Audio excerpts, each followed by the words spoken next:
August ni nga sang ni som ni paruk ani hey Dubai hi bay ani tin let mai ni kan react nang. Multiple explosions have been reported at Dubai's Jebel Ali industrial area. Jebel Ali industrial area hianin il puak ri te kang mei te mei khu te heng te hi an thria multiple blast ani voi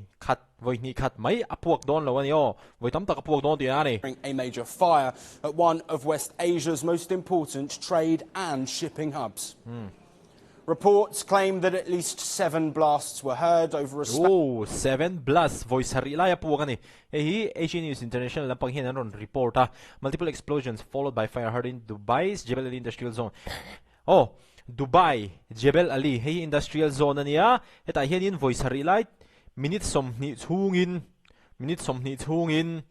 apuak ri an thria ani ti chuanin UAE lama an ho tu te chuanin he thil he puak re hi an thui chiang mek ani a chan chu tu ma hianin mo kan nge keima ni ti ani keima ni ron bom ani la tilawani hei hi thil ni thei pani omin ka hria a pakhat na chuanin hemi industrial zone ani wang hianin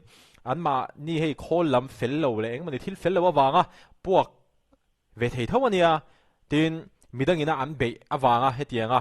thil puak ri te kang mei chuak te po hi ni ve thei tho mai of about 20 minutes early on Wednesday with thick black smoke rising from the vicinity of the Jebel Ali port. So far hei ni mo Jebel Ali ports long chol na mun atang pon mu pha ka ne apoi mo khop me heti hun lai he chan chu tunai Middle East boro ka so sang ro pui mai sia hetianga Middle East boro ka so san lai taka boro kan hot lai taka Dubai hetianga kang mai na satak an lo chuak le rengot mai de he authorities have not announced the cause of the explosion. Hemi video hi chu a video tak tak ani lawa anron a representation mo a representation ang me ron ti chuak ani achan chu he video hi march ni som parro ka mi dei to ani voin hi August ninga ani a chu wan chonin he video anron ti chuai hi chu a story ne na in miltura anron ti lan mai mai ni di ha kan shedon bokani o. No individual, group or organisation has claimed responsibility. However, 2 people were reportedly arrested for filming the incident.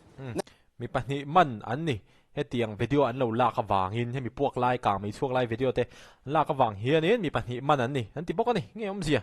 Now, the location of these explosions has made this development particularly significant. Jebel Ali is not just an industrial estate, it is also home to Jebel Ali Port, the largest man-made harbour in the entire world. Man-made harbour in the entire world. Long sol namun lian ber om namun ani Jebel Ali himo. So wan sonin helai mun hi apoi mo a.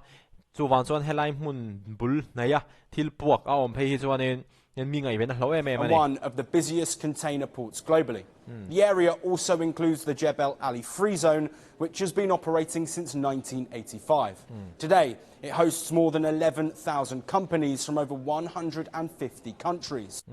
Ramza somnga chuanga changin company singkhat sangkhat vel helai hmana hianin an omek ni na lang ani mo sumdo na poi mo lutuk sumdo na poi mo na mun poi mo lutuk ani The entire complex is connected to major highways, international airports and key shipping routes, making it a vital gateway for trade moving between Asia, Europe, Africa and West Asia. Asia, Europe, Africa le West Asia de in kalpo na mun poi mo lutuk ani.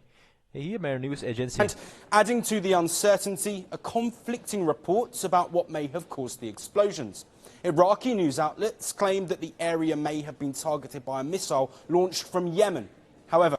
Hmar news agency hi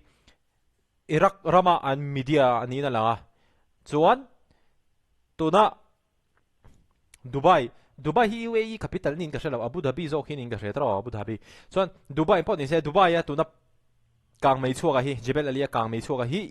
Iraq kati zo ko Iraq media te chuan Yemen atanga missile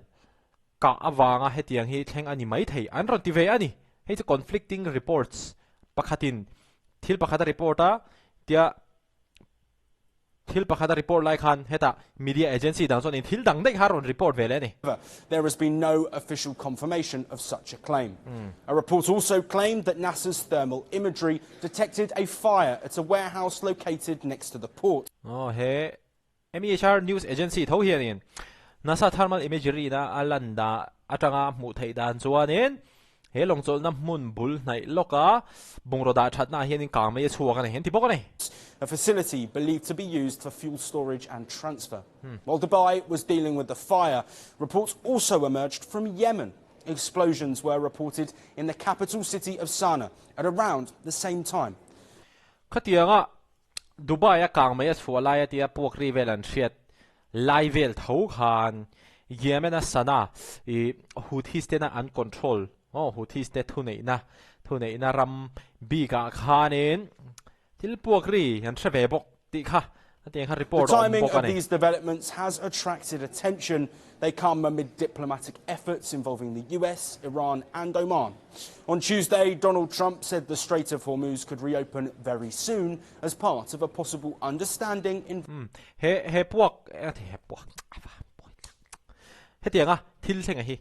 apoi mo ne achan chu tu na hian US Iran le Oman te hian in deal an siam trap to United States hian in Iran te ne kan in bien te Iran lampang in kan in below direct in kan below Oman te ne zo hi kan in doran te po ni se deal an siam thei trap ni na langa he tianga deal an siam don lai Middle East thowa he tianga boro kan ronom te entinan Saudi Arabia long te po kha Houthis lampang an lo beile ni in report on boka he tianga boro kan ron om te le to news thar bera zo ni Israel lampang in Hezbollah an be ti te kha ani le bokani khatianga thil an ron om chole ta noi boxia chuwan chuanin hetiang thil te hian US Iran deal an siam tur te he aron khong theiang em ti te pokha zona po zona om ve bokani involving Iran and Oman. However, he threatened to hit Iran very hard if talks fail. Well, the only thing I get a little solace from is they say only consequential presidents. And I am definitely consequential. I mean, if you look at the economy, if you look at what's happening.